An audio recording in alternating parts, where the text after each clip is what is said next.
Primary की पाठशाला में आपका स्वागत है। चलिए शुरू करते हैं आज की पाठशाला। आज हम पढ़ेंगे आरोही व अवरोही। हम आसानी से समझेंगे कि आरोही क्या होता है और अवरोही क्या होता है, जिसे इंग्लिश में कहते हैं असेंडिंग ऑर्डर और डिसेंडिंग ऑर्डर। देखिए बच्चों, ये क्रमबद्ध पिलर्स खड़े हैं, खंबे खड़े हैं और उसके ऊपर एक गाजर रखा हुआ है। ठीक है, पहले छोटा, उसके बाद बड़ा, उससे बड़ा, उससे बड़ा, उससे बड़ा और सबसे अंत में उससे बड़ा। और दूसरी तरफ, ठीक है, जैसे आप देख रहे हैं, ये पहले छोटा, उससे बड़ा, फिर उससे बड़ा, उससे बड़ा। ठीक है बच्चों, यानी ये बढ़ता हुआ क्रम है। ठीक, और दूसरी तरफ आप देख रहे हैं, बड़ा, छोटा, छोटा और छोटा और छोटा। ये ज़्यादा से कम हो रहा है, ये घटता हुआ क्रम है। ठीक है बच्चों, यानी कम से ज़्यादा और ज़्यादा से कम। चलिए, अगर एक खरगोश आता है तो खरगोश को जैसे गाजर बहुत पसंद है, तो बच्चों वो गाजर खाने के लिए क्या करेगा? वो गाजर खाने के लिए ऊपर चढ़ जाएगा, पहले कम पहली पे, फिर ऊपर धीरे धीरे। ठीक है बच्चों, और गाजर को खा जाएगा। ठीक है, इसको कहते हैं आरोही। आरोही का मतलब चढ़ना, कम से ज़्यादा।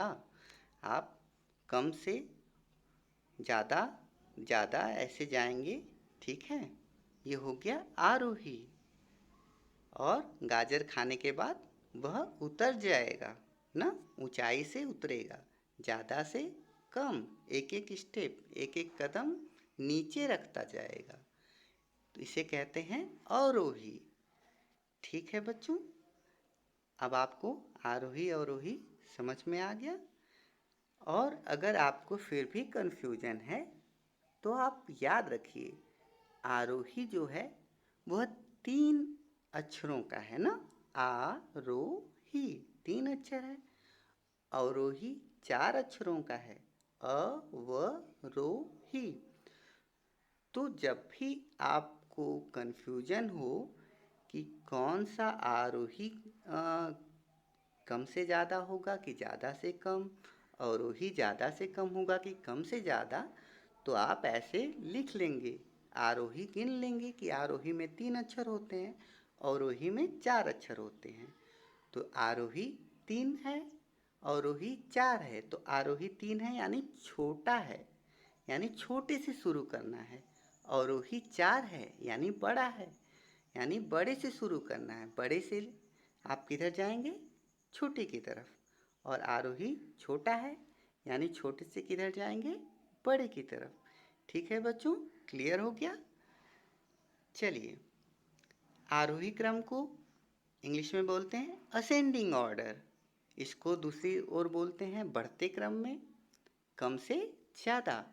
दूसरा है अवरोही क्रम। अवरोही क्रम का मतलब डिसेंडिंग ऑर्डर, घटते क्रम में, ज़्यादा से कम।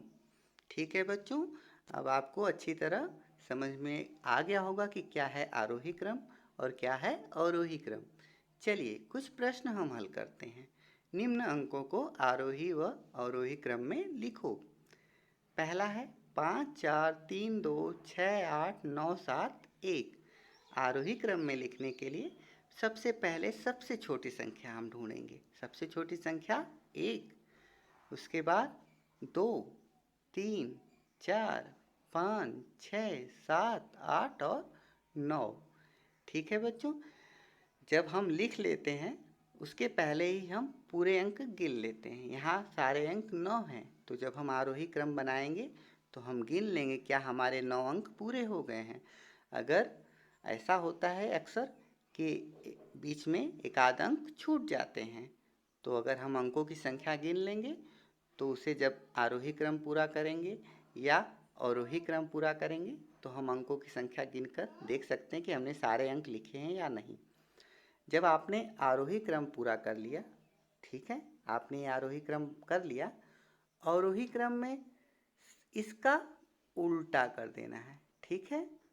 यहाँ देखिए 1 2 3 4 5 6 7 8 9, यहाँ पे अवरोही क्रम में 9 8 7 6 5 4 3 2 1, ठीक है। दूसरा प्रश्न देखते हैं। 15 24 30 23 61 82 96 74 और 10 आरोही क्रम में सबसे छोटी संख्या 10 15 23 24 30 61 74 82 और 96। अवरोही क्रम 96 82 74 61 30 24 23 15 और 10। यानी आरोही क्रम में जो संख्या आपने कम से ज़्यादा लिखी है, अवरोही क्रम में वही उल्टी हो जाएगी, ज़्यादा से कम। तीसरा प्रश्न 105 124 230 203 611 802 96 724 और 100। यहाँ पे बच्चों आपको आरोही क्रम लिखना है, तो सारी संख्याएं 3 अंकों की हैं, पर जो 96 है वो 2 अंक का है, ठीक है। तो वो सबसे छोटा हो गया, उसको हम लिख लेंगे। 96 के बाद 100, 100 के बाद 105 124 203 230 611 724 और 802। इसके बाद अवरोही क्रम, अवरोही क्रम में जो हमने संख्या आरोही में लिखी है सेम उसका उल्टा कर देते हैं। 802 724 611 230 203 124 105 100 और 96।